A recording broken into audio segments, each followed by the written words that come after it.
Hello everyone, welcome back to the channel. तो RRB के exams चल रहे हैं और मिसलेनियस पीवाईक्यू की अगर बात करें तो आज हम डिफरेंट डिफरेंट टॉपिक पे जो मिसलेनियस पीवाईक्यू लेके आए हैं, क्योंकि लास्ट मिनट के लिए रिवीजन करने के लिए बहुत ही उम्दा रहेंगे। पहले क्वेश्चन की तरफ चलते हैं। पहला क्वेश्चन है, name the densest stable element known on earth.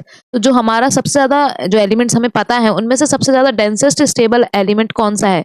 Rhodium, osmium, aluminium या फिर टंगस्टन। तो अगर हम बात करते हैं, जो ऑस्मियम है वो ब्लू ग्रे टिंट एलिमेंट है और ये सबसे ज्यादा डेंसेस्ट है। जितने भी एलिमेंट हमें आज तक पता है उनमें से सबसे ज्यादा डेंसेस्ट स्टेबल एलिमेंट अभी हमारा ऑस्मियम है। So B option will be the correct answer of this question. Next question की तरफ चलते हैं। नेक्स्ट क्वेश्चन है हमारा, which of the following metal is most ductile metal. तो टिन, गोल्ड, कॉपर या फिर एल्यूमिनियम की बात करते हैं तो इनमें से सबसे ज्यादा डक्टाइल मेटल कौन सा है? डक्टाइल प्रॉपर्टी वो होती है जिसको हम वायर में कन्वर्ट कर सकते हैं। जब वायर में कन्वर्ट कर सकते हैं, ये सब क्या है? मेटल की प्रॉपर्टी। जैसे कि मेटल सोनोरस होता है, मतलब उसमें साउंड हो सकती है, वो डक्टाइल होता है, वो मेलिएबल होता है, उसमें लक्चर होती है। तो यहाँ पर वो पूछ रहे हैं कि मोस्ट डक्टाइल, इन सारे ऑप्शन में से हमारा सबसे ज्यादा डक्टाइल कौन सा है? तो gold will be the correct answer. अगर हम बात करें, एल्यूमिनियम बहुत अच्छा मेलिएबल मटेरियल है, इससे बहुत अच्छी शीट बन जाती है। तो डक्टाइल वो है जो कि वायर में कन्वर्ट हो सकता है। और जो हम अगर मेलिएबल की बात करते हैं, मेलिएबल की बात करें तो उसका मतलब होता है कि वो शीट में कन्वर्ट हो सकते हैं। थिन शीट में जो कन्वर्ट होते हैं वो मेलिएबल है। तो ये सारी प्रॉपर्टी एक मेटल में देखी जाती है। अगले प्रश्न की तरफ चलते हैं। नेक्स्ट क्वेश्चन है, dash is the process by which water vapour in the air is changed into the liquid water. तो जैसे कि अगर हम बात करें, फ्रिज का ठंडा पानी एक ग्लास में डालते हैं तो हमने देखा है कि वाटर जो है, हमने तो ग्लास में पानी फिल किया, वो भी बहुत ज्यादा ठंडा पानी हमने ग्लास में फिल किया, लेकिन आप देखोगे कि जो ग्लास का सरफेस है वहां पर भी स्मॉल वाटर के ड्रॉपलेट्स आपको देखने को मिलते हैं। तो ये किस वजह से होता है? तो इस प्रोसेस का नाम है कंडेंसेशन। कंडेंसेशन जो है, जो वाटर वेपर हमारे एयर में, जो हमारे एटमॉस्फेयर में वाटर वेपर प्रेजेंट है, जब वो एक कूल सरफेस पे आके टच करते हैं तो वो किस में कन्वर्ट हो जाते हैं? हमारे वाटर वेप, हमारे जो लिक्विड वाटर है उसमें कन्वर्ट हो जाते हैं और इस प्रोसेस को हम कंडेंसेशन बोलते हैं। यहाँ पर डिकंटेशन, प्रेसिपिटेशन, एवेपोरेशन, इन सब के बारे में बात की गई है। तो हम जरा एक फटाफट से समझ लेते हैं। जैसे कि अगर हम बात करें तो बेसिकली डिकेंटेशन और क्या है, डिकेंटेशन और सेडिमेंटेशन को समझेंगे, दोनों एक संग चलते हैं। तो जैसे हमें पता है, एक होता है मिसिबल मिसिबल लिक्विड्स या फिर मिसिबल, जो हमारे जो सॉल्यूबल है, जैसे मिसिबल या फिर सॉल्यूबल इम्प्योरिटीज, जो कि हमारे किसी वाटर में या कोई भी लिक्विड में डिसॉल्व हो जाते हैं। जैसे शुगर और सॉल्ट की बात करें तो आप एक ग्लास वाटर डालोगे, उसमें पानी डालोगे, उसमें आप पानी भरोगे, तो जब शुगर और सॉल्ट है वो मिक्स हो जाएंगे, तो उनको रिमूव करने का अलग प्रोसेस है। लेकिन वहीं पे हमारा एक और होता है जिसे हम बोलते हैं इममिसिबल। जैसे कि ऑयल है, वो क्या है? इममिसिबल, वो पानी में मिलता नहीं है। तो अगर हम बात करें इममिसिबल या फिर इनसॉल्युबल, जो मिट्टी है, जो सैंड है, वो भी वाटर में हमारी मिलती नहीं है। तो जो इस तरीके की इम्प्योरिटीज होती हैं, इनको जब रिमूव करना होता है, जब हमें इन्हें हटाना होता है, डिफरेंशिएट करना होता है या सेपरेट करना होता है, तो तब हम एक मेथड यूज करते हैं जिसे बोलते हैं हम सेडिमेंटेशन एंड देन डिकेंटेशन। तो आप एक डायग्राम से समझेंगे बेसिकली सेडिमेंटेशन और डिकेंटेशन क्या होता है। सेडिमेंटेशन क्या है कि तो आपने जैसे एक वाटर का ग्लास लिया, आपने एक वाटर लिया, तो एक ग्लास लिया, उसमें आपके पास वाटर है और आपके पास उसमें मिट्टी भी है। तो वाटर है, वाटर भी प्रेजेंट है और वहां पर आपके पास थोड़ी सी उसमें मिट्टी भी प्रेजेंट है, मिट्टी के पार्टिकल्स भी प्रेजेंट है। अगर हम थोड़ी देर के लिए उसको छोड़ देते हैं, अगर उसको थोड़ी देर के लिए छोड़ देते हैं तो आप क्या देखोगे? थोड़ी देर बाद आप देखोगे कि जो ग्लास है उसमें जो नीचे सॉइल है वो सेटल डाउन कर जाएगी। थोड़ी देर के लिए आप जब छोड़ दोगे तो जो सैंड है वो नीचे सेटल कर जाएगी और जो क्लियर वाटर है, वो ऊपर आ जाएगा, जो क्लियर वाटर है वो ऊपर आ जाएगा। तो ये प्रोसेस तो क्या होती है? मेरी सेडिमेंटेशन। अब यहीं पे हम एक और खाली ग्लास लेंगे, यहाँ पर एक और ग्लास लेंगे, फिर आप एक खाली ग्लास में, बीकर में क्या करोगे? इस वाटर को आराम से पोर डाउन करोगे, क्लियर वाटर को यहाँ से पोर डाउन करोगे, यहाँ से पोर करोगे इस तरीके से कि जो सैंड है वो हमारी दूसरी क्लास में ना आए। और जब यहाँ पर आप क्लियर वाटर को पोर डाउन करके यहाँ पर कलेक्ट कर लेते हो, इसी प्रोसेस को हम बोलते हैं डिकेंटेशन। तो ये हमारा इनसॉल्युबल इम्प्योरिटीज को रिमूव करने के लिए प्रोसेस यूज की जाती है।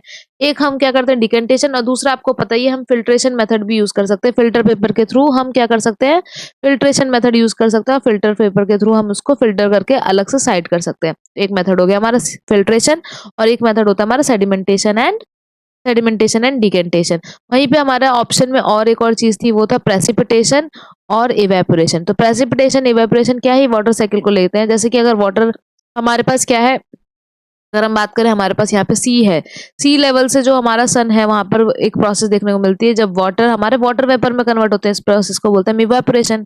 फिर वहां पर कंडेंसेशन होता है, ऊपर जाके कंडेंसेशन होता है, वो क्लाउड में फॉर्म होते हैं, और फिर वो जब रेनफॉल होती है उसी प्रोसेस को बोलते हैं हम प्रेसिपिटेशन।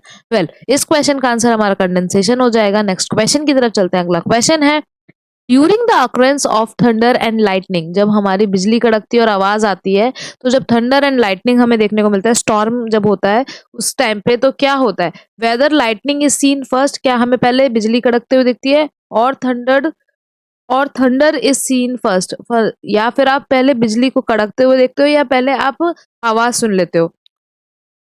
और ये किस बात पे डिपेंड करता है, जो डिस्टेंस और एंगल है हमारे क्लाउड का अर्थ से।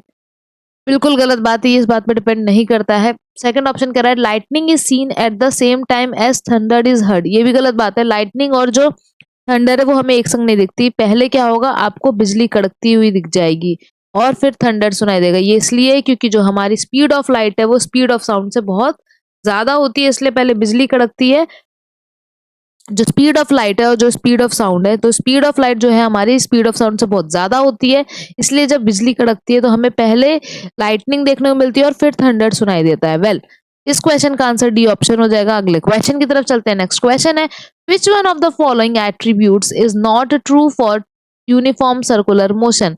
जो यूनिफॉर्म सर्कुलर मोशन होता है उसके लिए कौन सा स्टेटमेंट बिल्कुल सही नहीं है। पहला स्टेटमेंट कह रहा है the distance is always equal to the displacement. तो अगर हम बात करें यूनिफॉर्म सर्कुलर मोशन, जैसे कि हम इसका मोशन ले लेते हैं, तो अगर हम यहाँ पे बात करें, ये हमारा डॉट है और ये इसने पूरा घूमा ऐसे घूम के और फिर यहाँ आ गया, मान लो एक पूरा सर्कल लगाया उसने, तो डिस्टेंस तो मेरी क्या हो जाती है, डिस्टेंस होती है इस केस में 2πr। यहाँ पर डिस्टेंस मेरी कितनी कवर की उसने, 2πr। लेकिन डिस्प्लेसमेंट कितना होता है भाई, यहाँ से शुरू किया है, ए से शुरू किया और ए पे ही आ गया। तो जब हमारा इनिशियल पॉइंट और जो फाइनल पॉइंट है वो हमारा सेम हो जाएगा, तो हमारा डिस्प्लेसमेंट होता है 0। तो ये जो है बिल्कुल ट्रू नहीं है, पहला स्टेटमेंट ही ट्रू नहीं है, दोनों इक्वल नहीं होते हैं। Velocity is always perpendicular to the radius of ray circle. तो बिल्कुल सही बात है, v is equal to omega R लगाते हैं वैसे भी, और यहाँ पर जो वेलोसिटी है वो हमारे रेडियस के परपेंडिकुलर होती है। The speed of body remains constant, बिल्कुल सही बात है, क्योंकि हमारा अगर एक पर्टिकुलर कांस्टेंट मोशन हो रहा है, सर्कुलर मोशन है, कांस्टेंट स्पीड से हम मूव कर रहे हैं, तो हमारी जो स्पीड है वो भी कांस्टेंट रहेगी। और जो वेलोसिटी है, velocity of the body is continuously changing. तो स्पीड क्या है हमारी, स्पीड क्या है, एक स्केलर क्वांटिटी, वहां पर हम डायरेक्शन को इंक्लूड नहीं करते। लेकिन वेलोसिटी क्या है, वेलोसिटी क्या है, मैग्नीट्यूड तो सेम रहेगा लेकिन ये हमारी वेक्टर क्वांटिटी है, तो यहाँ पर डायरेक्शन हमेशा चेंज हो रही है। अभी डायरेक्शन इस डायरेक्शन में, फिर अभी इधर डायरेक्शन हो जाएगी, फिर इधर डायरेक्शन हो जाएगी, तो वेलोसिटी इज चेंजिंग, जो स्पीड है वो मेरी कांस्टेंट रहती है। वेल, वहीं पर अगर हम बात करते हैं इस क्वेश्चन का, तो ए ऑप्शन जो है वो ट्रू नहीं है, क्योंकि डिस्टेंस और जो डिस्प्लेसमेंट होता है हमारा सर्कुलर मोशन में वो सेम नहीं होता है। नेक्स्ट क्वेश्चन की तरफ चलते हैं। नेक्स्ट क्वेश्चन है, a set of equation involving electric and magnetic field and their sources, the charge and current density are known as dash equation। तो अगर हम बात करते हैं, यहाँ पे बोल रहा है कि जो हमारी मैग्नेटिक फील्ड, इलेक्ट्रिक फील्ड और चार्ज और करंट डेंसिटी, इन सब के बारे में जब बात करते हैं, इनसे एक रिलेटेड इक्वेशन को क्या बोलते हैं, क्या आइंस्टीन इक्वेशन बोलते हैं, बोर इक्वेशन बोलते हैं, मैक्सवेल इक्वेशन बोलते हैं, या फिर हमारा न्यूटन्स इक्वेशन बोला जाता है। तो इनमें से किस इक्वेशन को हम ये इनसे रिलेट करते हैं, जो इलेक्ट्रिक और मैग्नेटिक फील्ड है हमारी। तो जब भी हमारी इनसे बात होगी, जब magnetic field, electric field, charge, current density की बात होगी, तो मैक्सवेल जी का नाम लिया जाएगा। मैक्सवेल इक्वेशन से हम इसको रिलेट करते हैं। वेल, वहीं पे अगर हम बात करते हैं, इन्होंने पहली इक्वेशन दी थी जिसने इलेक्ट्रोमैग्नेटिक फिनोमिना को डिस्क्राइब किया था। आइंस्टीन की बात करते हैं, आइंस्टीन ने थ्योरी ऑफ रिलेटिविटी दी थी, तो आइंस्टीन की इक्वेशन थ्योरी ऑफ रिलेटिविटी से पे डिपेंड करती है, जो थ्योरी ऑफ रिलेटिविटी की बात करती है। न्यूटन की इक्वेशन हम 3 इक्वेशन पढ़ते हैं न्यूटन की, motion of equation, Newton motion of equation पढ़ते हैं, जिसमें पहला होता है v is equal to U T U plus A T. फिर अगर हम बात करें, फिर एक होता है s is equal to U T plus half A T square. Half A T square, और तीसरे होती है हमारी कि जो V square minus U square is equal to 2as। तो ये हमारे न्यूटन्स की 3 इक्वेशन थी। बोर की बात करते हैं तो बोर हमारे केमिस्ट्री में हम पढ़ते हैं, बोर्स इक्वेशन जो है एटॉमिक फिजिक्स से रिलेटेड है। उनकी बात करी जाए तो ये एटॉमिक फिजिक्स से रिलेटेड है। तो यहाँ पर हमारा C option will be the correct answer of this question. अगले प्रश्न की तरफ चलते हैं। नेक्स्ट क्वेश्चन है, solids can be classified as dash on the basis of the nature of the order present in the arrangement of their constituent particles. तो यहाँ पर कंडक्टर नॉन कंडक्टर तो उनके इस बात पर डिपेंड करता है कि वो अपनी लाइट अपने अंदर से इलेक्ट्रिसिटी कंडक्ट कर सकते हैं, पास कर सकते हैं कि नहीं कर सकते। मेटेलिक नॉन मेटेलिक इस बात पर डिपेंड करता है जो मेटल की प्रॉपर्टीज हैं। अगर उनके अंदर मेटल की प्रॉपर्टीज देखी जाती है तो वो मेटेलिक है, नहीं तो नॉन मेटेलिक है। मैग्नेटिक नॉन मैग्नेटिक, अगर वो आयरन को अपनी तरफ अट्रैक्ट कर सकते हो तो मैग्नेटिक है, अगर उनके अंदर आयरन को अट्रैक्ट करने की प्रॉपर्टी नहीं है तो वो नॉन मैग्नेटिक है। वेल लेकिन जब हम कॉन्स्टिट्यूएंट पार्टिकल्स के अरेंजमेंट की बात करते हैं तो उन्हें बोलते हैं हम क्रिस्टलाइन और एमोर्फस। अगर सारे पार्टिकल्स बिल्कुल सेम तरीके से अच्छे से क्लोजली पैक्ड हैं तो उनको हम क्रिस्टलाइन बोलते हैं, और अगर रैंडमली पैक्ड है तो उन्हें एमोर्फस बोला जाता है। तो वेल इसी बेसिस पे हमारी ये जो डिस्क्राइब किया जाता है, क्लासिफिकेशन किया जाता है। तो D option will be the correct answer of this question. Well next question की तरफ चलते हैं। नेक्स्ट क्वेश्चन है, which state is necessary for rusting of iron. तो हमारे आयरन की रस्टिंग के लिए क्या चीज बिल्कुल कंपलसरी है? ऑक्सीजन का एब्सेंस होना, ऑक्सीजन का प्रेजेंस होना, कार्बन डाइऑक्साइड का प्रेजेंस होना, या वाटर का प्रेजेंट होना। तो जो ऑक्सीजन है अगर वो प्रेजेंट है, ऑक्सीजन प्रेजेंट है तो हमारे आयरन में रस्टिंग देखने को मिलेगी। तो D option will be the correct answer. और जो रस्टिंग ऑफ आयरन है उसे कोरोजन भी बोला जाता है। ये भी एक क्वेश्चन पूछा गया है। अगले प्रश्न की तरफ चलते हैं। नेक्स्ट क्वेश्चन है, what is deposited on iron. Iron के ऊपर किस चीज की कोटिंग की जाती है कि उस प्रोसेस को हम गैल्वेनाइजेशन बोलते हैं? क्या कॉपर की कोटिंग की जाती है, क्या जिंक की कोटिंग की जाती है, टिन की, या फिर एल्यूमिनियम की? तो अगर हम बात करें जब जिंक की कोटिंग की जाती है तो उसको हम गैल्वेनाइजेशन प्रोसेस बोलते हैं।